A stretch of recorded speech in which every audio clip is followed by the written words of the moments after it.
ಸರ್ಕಾರಿ ಕೆಲಸ ಅಂದ್ರೆ ದೇವರ ಕೆಲಸ ಅಂತಾರೆ. ಆದರೆ ಸರ್ಕಾರಿ ಕಚೇರಿಗಳಲ್ಲಿ ಕೆಲಸ ಮಾಡೋ ಅಧಿಕಾರಿಗಳು ಮಾತ್ರ ದೇವರಾಗಿಲ್ಲ.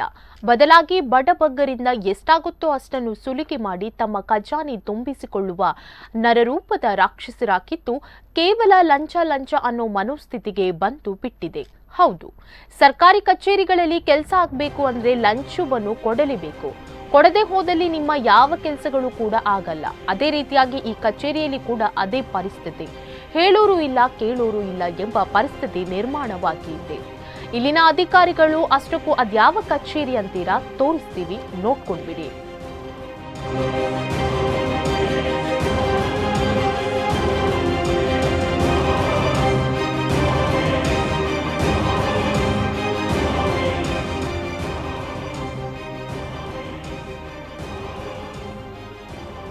ಸರ್, ನಾನು ಕೊಟ್ಟ ಈ ದುಡ್ಡಿಗೆ ರಸೀತಿ ಕೊಡಿ ಅಂತಿರೋ ಯುವಕ. ಇಲ್ಲ, ಹಾಗೆಲ್ಲ ಕೊಡೋಕೆ ಬರಲ್ಲ, ಬೇಕಂದ್ರೆ ನೀವು ತುಂಬಿರೋ ಚಲನ್ನಲ್ಲೇ ಪೇಡ್ ಅಂತ ಬರೆದು ಕೊಡ್ತೀನಿ ಅಂತಿರೋ ಸಿಬ್ಬಂದಿ. ಇಷ್ಟೆಲ್ಲ ಕರ್ಮಕಾಂಡ ನಡೀತಿರೋದು ಧಾರವಾಡ ಜಿಲ್ಲೆಯ ಕುಂದಗೋಳ ತಾಲೂಕಿನಲ್ಲಿರುವ ಉಪನೋಂದಣಾಧಿಕಾರಿ ಕಚೇರಿಯಲ್ಲಿ. ಹೌದು,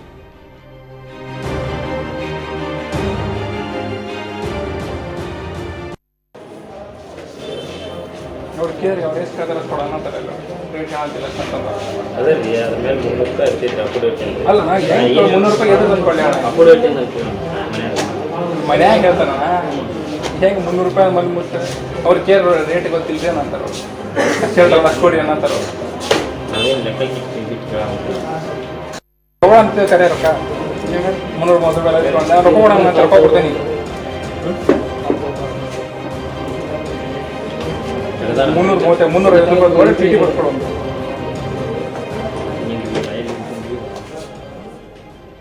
ಹೌದು, ಕುಂದಗೋಳ ತಹಶೀಲ್ದಾರ ಕಚೇರಿಯಲ್ಲಿರುವ ಉಪನೋಂದಣಾಧಿಕಾರಿ ಕಚೇರಿಯಲ್ಲಿನ ಸಿಬ್ಬಂದಿ ಸಾರ್ವಜನಿಕರಿಂದ ದುಡ್ಡನ್ನು ಪೀಕುವ ಕೆಲಸ ಮಾಡ್ತಿದ್ದಾರೆ. ಕಚೇರಿಯಲ್ಲಿ ಗುತ್ತಿಗೆ ಆಧಾರದಲ್ಲಿ ಕೆಲಸ ಮಾಡ್ತಿರೋ ವಿಜಯನಾಗನ್ನವರ ಎಂಬಾತ ಸಾರ್ವಜನಿಕರಿಂದ ಲಂಚ ಪೀಕುತ್ತಿದ್ದು ಇಲ್ಲಿನ ವ್ಯವಸ್ಥೆ ಕಂಡು ಸಾರ್ವಜನಿಕರೊಬ್ಬರು ಮೊಬೈಲ್ನಲ್ಲಿ ಇವರ ಕರ್ಮಕಾಂಡ ಸೆರೆ ಹಿಡಿದಿದ್ದಾರೆ.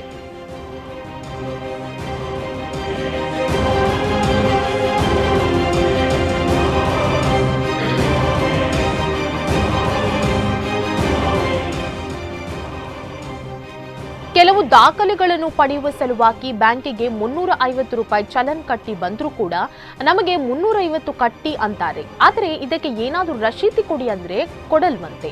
ಇದರ ಬಗ್ಗೆ ಹಿರಿಯ ಅಧಿಕಾರಿಗಳ ಗಮನಕ್ಕೆ ತಂದ್ರೆ ಅಯ್ಯೋ ಎಷ್ಟಾಗುತ್ತೋ ಅಷ್ಟನ್ನು ಕೊಟ್ಟು ಹೋಗಿ ಅಂತ ಹಿರಿಯ ಅಧಿಕಾರಿ ಹೇಳ್ತಾರೆ ಅಂತ ಸಾರ್ವಜನಿಕರು ಇದೀಗ ಆರೋಪವನ್ನು ಮಾಡ್ತಾ ಇದ್ದಾರೆ. ನೋಡ್ರಿ, ನಾವು ಚಲನ 350 ರೂಪಾಯಿ ಕಟ್ಟಿ ಬಂದಿದ್ದೆ, 55 ರೂಪಾಯಿನ. ಅದನ್ನು ಬಿಟ್ಟು ಇವರು ಆಫೀಸ್ನಾಗ ಕುತ್ಕೊಂಡು ಏನು ಕೇಳ್ತಾರೆ ರೀ, ಇದು 335 ರೂಪಾಯಿ ಕೊಡ್ಬೇಕ್ರಿ ಅಂದ್ರೆ ಅಪ್ಡೇಟ್ ಮಾಡಿದ್ದು ಅಂತ ಕೇಳ್ತಾರೆ ರೀ. ಅಪ್ಡೇಟ್ ಮಾಡಿದ್ದಂಗಾರೆ ಇವ್ರಿಗೆ ಚಾನಲ್ ಇದು ನೀವು ಬಿಲ್ ಕೊಡ್ರಿ ಅಂದ್ರೆ ಬಿಲ್ ಕೊಡಂಗಿಲ್ಲ ಅಂತ. ಮತ್ತು ಬಿಲ್ ಕೊಡಂಗಿಲ್ಲ ಅಂತಂದ್ರೆ ಮತ್ತು ನಾವು ಎಲ್ಲಿಂದ ಇದು ಮಾಡೋಣ ರೀ, ದುಡ್ಕೊಂಬಂದು ಇವ್ರಿಗೆ ರೊಕ್ಕ ಕೊಡ್ಬೇಕು ನಾವು. ಮ್ಯಾಗ ರೀ ಇದು 350 ರೂಪಾಯಿ ಪುಕ್ಷೇಟಿ ರೀ. ಮೊದಲಿಗೆ ಇಲ್ಲಿ ಚಲನ್ ಕಟ್ಟಿದ್ದೈತೆ ರೀ ಗೌರ್ಮೆಂಟಿಗೆ, ಬ್ಯಾಂಕಿಗೆ ಹೋಗಿ ಕಟ್ಟಿ ಬಂದಿಂದನೇ ಇವ್ರ ಕೆಲಸ ಚಲೋ ಹೋಗೈತಿ. ಮತ್ತು ಮ್ಯಾಗ ಯಾಕೆ ಕೊಡ್ಬೇಕ್ರಿ ಅದನ್ನ? ಕೇಳಿದಕ್ಕೆ ಏನಂತ ಕೇಳಿದಕ್ಕೆ ಎಲ್ಲಿ ಆಫೀಸರ್ನ ಕೇಳ್ಕೊಂಬರ್ರಿ ಅಂತ ಒಳಗೆ ಹೋದ್ರೆ ಆಫೀಸರ್ ಏನಂತ ಹೇಳ್ತಾರೆ ರೀ, ಅವ್ರಿಗೆ ಎಷ್ಟು ಕೇಳ್ತಾರೆ ಅಷ್ಟು ಕೊಟ್ಟು ಹೋಗ್ರಿ ಅಂತ ಅವ್ರು ಅಂತಾರೆ. ಅಂದ್ರೆ ಇದು ಹಾರಿಗೆ ಉತ್ತರ ರೀ. ಕೆಲಸ ಎಲ್ಲ ಹಿತ್ಲ ಬಾಯಲ್ ನಡೀತಿರ್ತೈತಿ, ಇದು ಕೆಲಸ ಬೇರೆ. ಇದ್ರ ಬಗ್ಗೆ ಅಧಿಕಾರಿಯನ್ನು ಕೇಳಿದ್ರೆ, ಸರ್ ಇಲ್ಲಿ ಸಿಬ್ಬಂದಿ ಕೊರತೆ ಇದೆ ಸರ್, ಯಾರೋ ಬಂದು ಏನೇನ್ ಮಾಡ್ಕೊಂಡು ಹೋಗ್ತಾರೆ ಸರ್, ನಾನೇನ್ ಮಾಡ್ಲಿ ಸರ್, ನಾನು ಇಲ್ಲಿ ಇರೋದು ಒಬ್ಬನೇ, ಇಲ್ಲಿ ಯಾರು ಏನ್ ಮಾಡ್ತಾ ಇದ್ದಾರೆ ಗೊತ್ತಾಗ್ತಾ ಇಲ್ಲ ಅಂತ ಅನ್ನೋ ಅಧಿಕಾರಿ.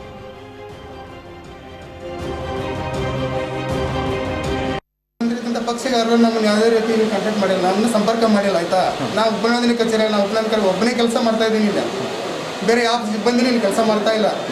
ಯಾವ ಪತ್ರ ಬರೋಗಾರ ಅವರು ಪತ್ರವನ್ನು ಮಾಡ್ತಾ ಇದ್ದಾರೆ, ಅವರೇ ಸೀಲ್ ಹಾಕೊತಾ ಇದ್ದಾರೆ. ಇಲ್ಲಿ ಯಾರಾದರೂ ಒಬ್ಬರು ಡಿ ದರ್ಜೆ ನೌಕರರು ಯಾರಾದ್ರು ಇದ್ರೆ, ಯಾರಾದರೂ ಪ್ರದಾಸ್ ಅವ್ರು ಯಾರು ಇದ್ರೆ ನಾನು ಕೆಲಸ ಮಾಡೋಕೆ ನನಗೂ ಈಸಿ ಆಗ್ತದೆ. ಆಯ್ತಾ, ನಾನು ಒಬ್ಬನೇ ಎಲ್ಲರನ್ನೂ ಇಡೀ ಯಾರು ಸೀಲ್ ಹಾಕೊಳ್ಳಲ್ಲ.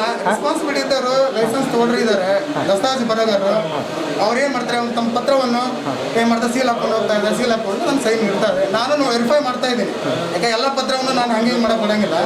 ನಾನು ನನಗೆ ಸಾಧ್ಯವಾದಷ್ಟು ಎಷ್ಟಿದೆ ಜನರ ಪಬ್ಲಿಕ್ಗೆ ಎಷ್ಟು ಸಮಾಧಾನದಿಂದ ಕೆಲಸ ಮಾಡಿಕೊಡ್ಬೇಕು ಸಮಾಧಾನದಿಂದ ಕೆಲಸ ಮಾಡಿಕೊಡ್ತಾ ಇದ್ದೀನಿ.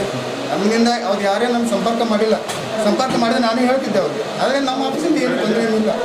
ಬಟ್ ಪ್ರಾಬ್ಲಮ್ ಇರೋದಿಲ್ಲ, ಸಿಬ್ಬಂದಿ ಇಲ್ಲ. ಸಿಬ್ಬಂದಿ ಕೊರತೆ ಇರೋದ್ರಿಂದ ಒಟ್ಟಿನಲ್ಲಿ ಹೊಲವನ್ನು ಕಾಯಲು ಹಾಕಿದ ಬೇಲಿಯೇ ಎದ್ದು ಹೊಲವನ್ನು ಮೇಯುವ ಪರಿಸ್ಥಿತಿಗೆ ಬಂದೊದಗಿದೆ.